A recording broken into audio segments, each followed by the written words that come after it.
Hi friends, welcome to Durga's kitchen. இன்றைக்கி சாப்பாட்டுக்கும் களிக்கும் வச்சு சாப்பிட்ற மாதிரி ஒரு துவையல் தான் செய்ய போகிறோம். வாங்க அது எப்படி செய்கிறதுன்னு பார்க்கலாம். ஃபஸ்ட்டு கடாய் வச்சுக்கோங்க. சூடு எண்ணெய்த்துக்கப்புறமா எண்ணெய் ஊற்றிட்டு 5-6 பல் பூண்டு, கொஞ்சம் 10 பல் வெங்காயம், காஞ்ச மிளகா ஒரு 7 போட்டு வதக்கிக்கோங்க. வதங்கினதுக்கப்புறமா முருங்கைக்கீரை உருவி வச்சுருக்கோம், க்ளீன் பண்ணதை எடுத்து போட்டுக்கோங்க. அதுக்கப்புறமா அதுக்கு தக்காளி ஒரு 2, கொஞ்சமாக ஒரு தேங்காய் அதையும் போட்டு நல்லா வதக்கிக்கோங்க.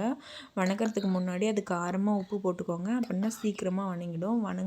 நல்லா கிண்டி விட்டுட்டு அதுக்கு 1/2 ஸ்பூன் போல் மல்லித்தூள் போட்டுக்கோங்க.